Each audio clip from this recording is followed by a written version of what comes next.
दोस्तों हमने देखा कि रिसेंटली इंडिया के अंदर बहुत से फॉरेन डिग्निटरीज आ रहे हैं। यूएस के दलीप सिंह आए, वो इंडिया को धमका रहे हैं। कल की वीडियो में मैंने बात की, आज की करंट अफेयर्स में बात की है। अभी के लिए जो यूके की फॉरेन सेक्रेटरी है लिज ट्रस, ये आई है इंडिया के अंदर। इन्होंने जयशंकर साहब से की मुलाकात। फॉरेन सेक्रेटरी मतलब समझ लीजिए कि यूनाइटेड किंगडम की फॉरेन मिनिस्ट्री है Liz Truss. Liz Truss obvious सी बात है यूक्रेन के मुद्दे पे जयशंकर साहब के साथ बातचीत करेंगी। यहाँ पे एक मीडिया कॉन्फ्रेंस में लिज ट्रस से एक सवाल पूछा गया कि आपको क्या लगता है कि इंडिया अगर रशिया से तेल खरीद रहा है तो क्या इंडिया सही कर रहा है। तो यहाँ पे जो रिस्पॉन्स लिज ट्रस का था वो थोड़ा बैलेंस था। इन्होंने बोला इंडिया एक सोवरेन कंट्री है और हम इंडिया को ये नहीं बता सकते कि इंडिया को क्या करना चाहिए या क्या नहीं करना चाहिए। हम यूनाइटेड किंगडम की अप्रोच बता सकते हैं और यूनाइटेड किंगडम की अप्रोच ये है कि हम साल के एंड तक रशिया के ऊपर तेल की डिपेंडेंसी खत्म कर देंगे। UK government is very much bound to Budapest memorandum. इस पर्टिकुलर न्यूज में बुडापेस्ट मेमोरेंडम बहुत ज्यादा इंपॉर्टेंट हो जाता है। इसको समझने के लिए हमें जाना पड़ेगा हिस्ट्री में। ये जो Budapest memorandum on security assurances था, ये साइन हुआ था 1994 में।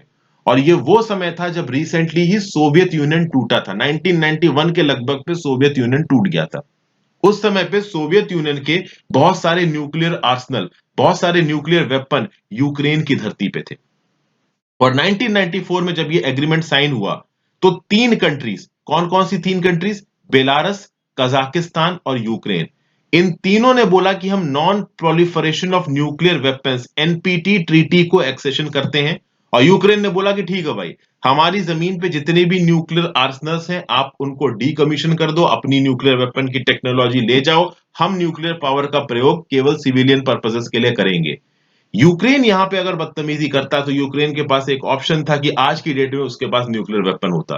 लेकिन विलिंगली यूक्रेन ने यहां पे एनपीटी के साथ एक्सेशन कर लिया और उसके बदले में जितनी भी कंट्रीज यहां पे इन्वॉल्व थी, मेनली रशिया और यूएसए, इन दोनों ने ही यूक्रेन से, बेलारस से, कजाकिस्तान से प्रॉमिस किया कि हम फ्यूचर में आपको सिक्योरिटी देंगे। ये जो पर्टिकुलर बुडापेस्ट मेमोरेंडम साइन हुआ था, ये लिस्बन प्रोटोकॉल 1992 के बाद साइन हुआ था। लिस्बन प्रोटोकॉल में यूक्रेन, बेलारस और कजाकिस्तान ने first strategic arms reduction treaty में साइन मारा था। तो ये जो Budapest memorandum on security assurances है, ये है 1994 का। 1991 में जब यूएसएसआर टूटा तो यूक्रेन यूएसएसआर की धरती से ही निकला था। बहुत सारे न्यूक्लियर वेपन्स वहां पे थे। इन्होंने अपने न्यूक्लियर वेपन्स को डीकमीशन कर दिया, एनपीटी को ज्वाइन किया और बदले में इनको एश्योरेंस मिली कि आपको हम बचा के रखेंगे, आपके खिलाफ कोई अग्रेशन नहीं होगा। और वो एश्योरेंस यहां पे टूट गई है।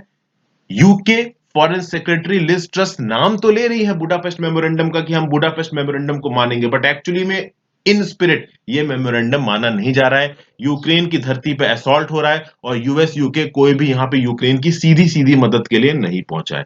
तो Budapest memorandum on security assurances 1994 बहुत इंपॉर्टेंट है। यूपीएससी किसी मेंस क्वेश्चन या प्रीलिम्स में ही आपके सामने हो सकता है। अब बात आते हैं टॉपिक पे। यूके की फॉरेन सेक्रेटरी ऑब्वियस सी बात है, ये बोलेंगे कि रशिया से तेल मत खरीदिए, रशिया से तेल डिपेंडेंस कम करिए। हालांकि यूके की फॉरेन सेक्रेटरी ने ओवरऑल अपने शब्दों को तोल मोल के कहा है। दिलीप सिंह की तरह कुछ भी बड़बड़ा के नहीं चली गई यहां से। लेकिन इनका रिस्पांस भी जयशंकर साहब ने बड़े जबरदस्त तरीके से किया। जयशंकर साहब ने इनको एक स्टैटिस्टिक बताया। जयशंकर साहब ने बोला कि यार हम रशिया से तेल इंपोर्ट कर रहे हैं, आप इतना चिल्ला रहे हो। हम तो मिडिल ईस्ट से तेल इंपोर्ट करते थे, अपनी मैक्सिमम रिक्वायरमेंट्स हम मिडिल ईस्ट से तेल इंपोर्ट करते थे। हम तो यूएसए से ज्यादा तेल इंपोर्ट करते हैं, रशिया से कम इंपोर्ट करते हैं। रशिया से तेल इंपोर्ट करना हमारी मजबूरी हो गई है प्राइस मूवमेंट्स की वजह से। और यूरोप यहाँ पे डबल स्टैंडर्ड्स क्यों दिखा रहा है? अगर आप फरवरी और मार्च का डाटा कंपेयर करो, 24 फरवरी को जंग शुरू हुई, यूक्रेन वर्सेस रशिया।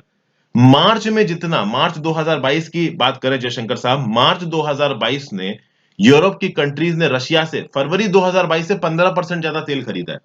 तो एक तरफ तो यूरोपियन कंट्रीज और यूएसए दुनिया में चिल्ला चिल्ला के बोल रहे हैं और बेसिकली इंडिया को यहां पे एक आप कह लो रशियन सपोर्टर की तरह दिखा के कोशिश कर रहे हैं कि भाई हम रशिया से बहुत ज्यादा तेल खरीद रहे हैं। जयशंकर साहब ने साफ साफ बोला है कि यूरोप डबल स्टैंडर्ड्स ना करे। मार्च 2022 में यूरोपियन कंट्रीज ने फरवरी 2022 से 15% ज्यादा तेल खरीदा है रशिया से। तो आप कैसी डिपेंडेंस खत्म कर रहे हो ये समझ में नहीं आ रहा।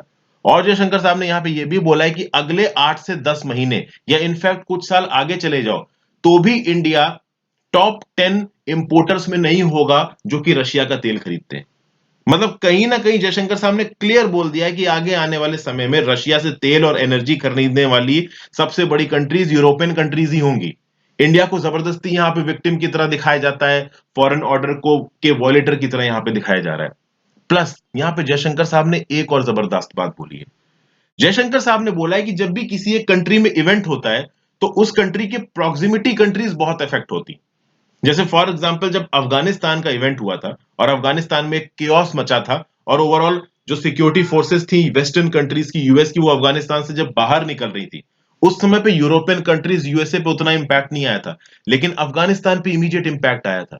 बहुत सारे अफगान रिफ्यूजीज भाग के इंडिया के अंदर आ रहे थे। तो चूंकि अफगानिस्तान बिल्कुल इंडिया की विसिनिटी पे है, तो इस पूरे रीजन के, साउथ एशियन रीजन के सिक्योरिटी डायनेमिक्स बदल गए थे। तो उस अफगानिस्तान क्राइसिस का उतना इंपैक्ट यूरोप और यूएस पे नहीं पड़ा जितना इंडिया पे पड़ा।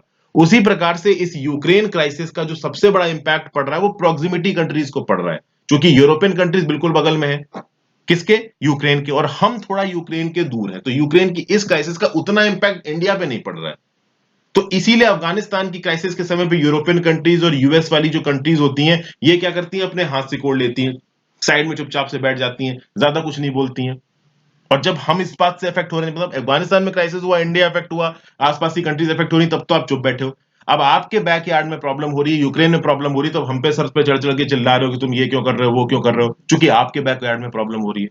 तो ओवरऑल दुनिया में जो भी फंक्शंस होते हैं, जो भी हैपनिंग्स होती हैं, इसको कंसोलिडेटेड पर्सपेक्टिव से देखने की जरूरत है।